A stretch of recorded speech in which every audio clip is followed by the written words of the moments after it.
Good evening, everybody. This is Michael Filigera.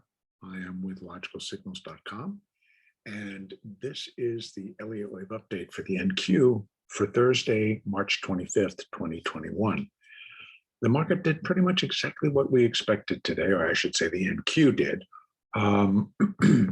We were anticipating that an additional new low would be put into place, and that happened pretty early in the session, and the market launched straight off of that level into what we are going to be labeling as a minuet or minute wave 2, and that's going to set the stage for the next pretty strong decline.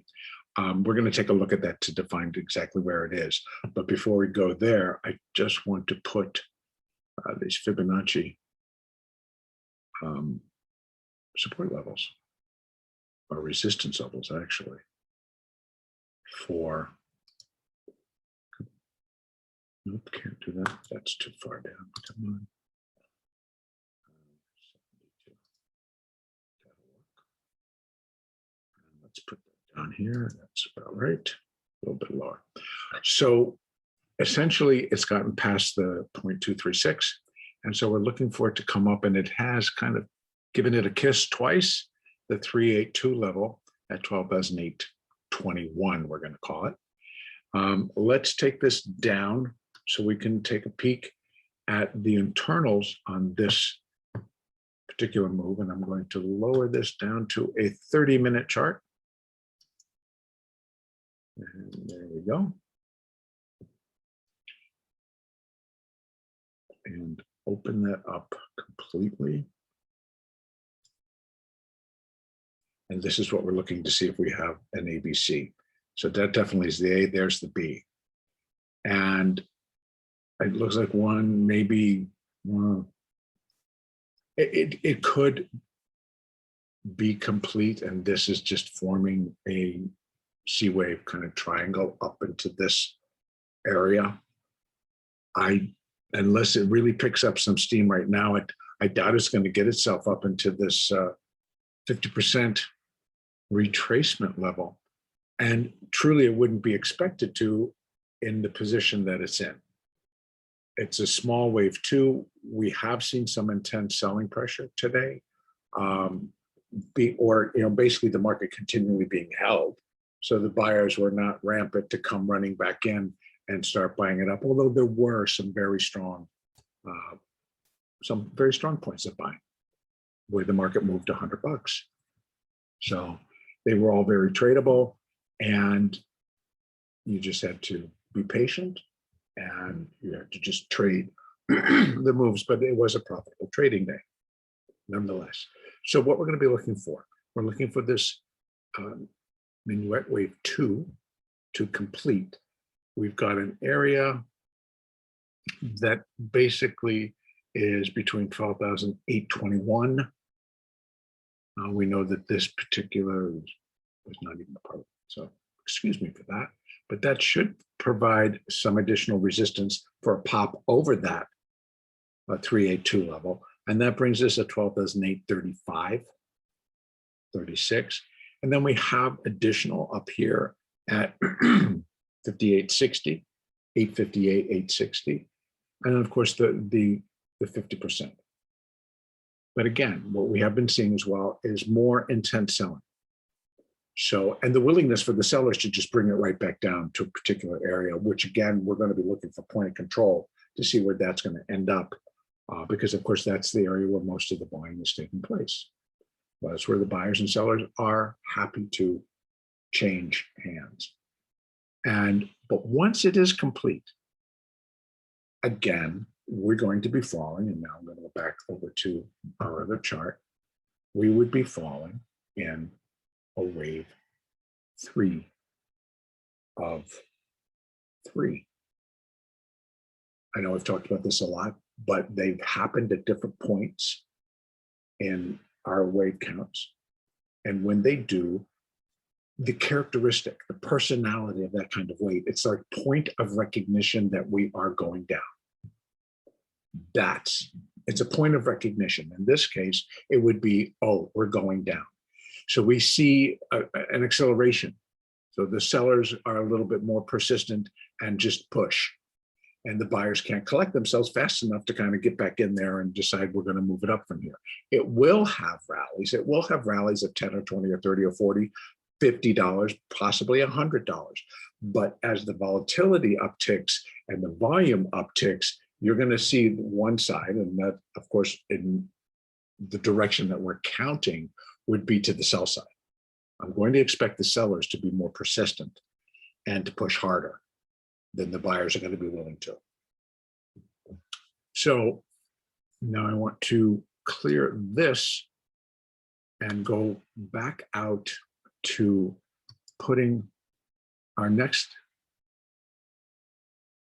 we had them on last night, and it's just the extensions. And I want to run the extension so we can go back and take a look at where we're going to be looking for pretty much as a minimum. Oh, man, come on. Excuse me for that. I keep not looking to see if it actually took what I wanted. That's what I want. Yeah, now I got it. Sorry about that.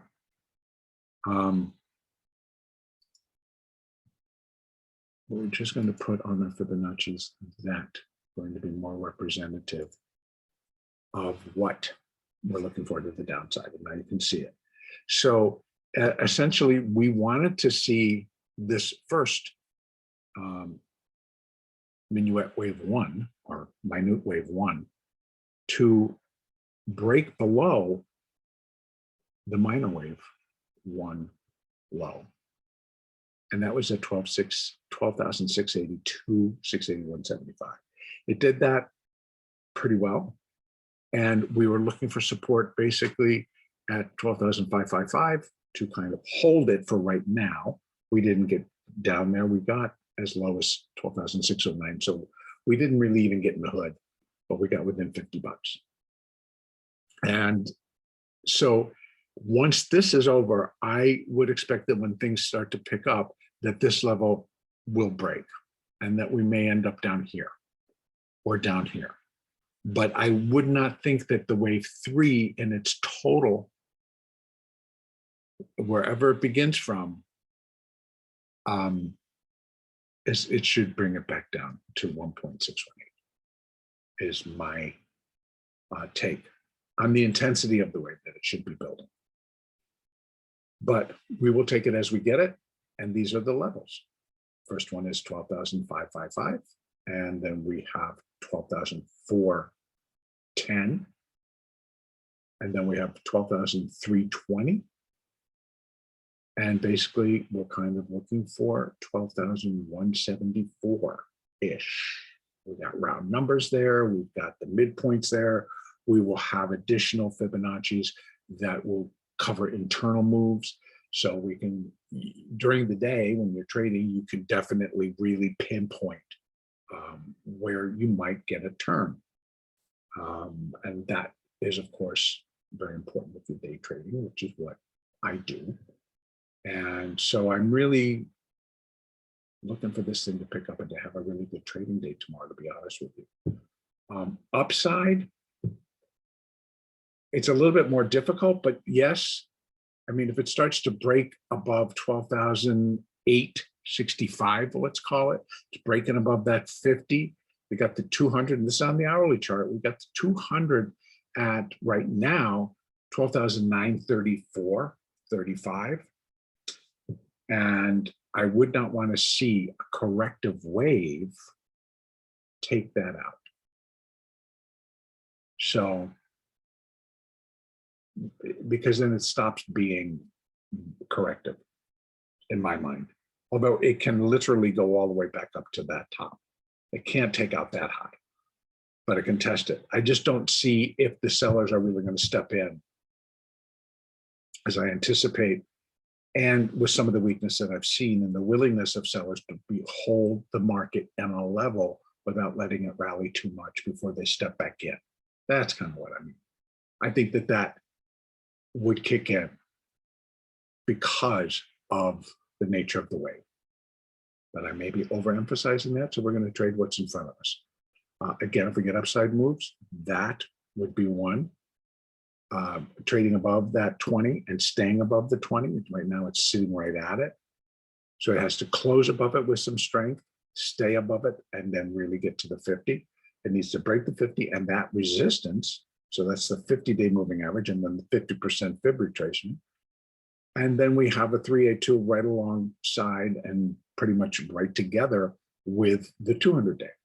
So the Fibonacci's are really kind of coming in with the moving averages, and that's what we're going to pay attention to. If we get breaks above there, you continue to trade what's in front of you. And you're going to be looking for different levels on your shorter term charts. And that's where I'm going to leave it. And the next update will be on Sunday.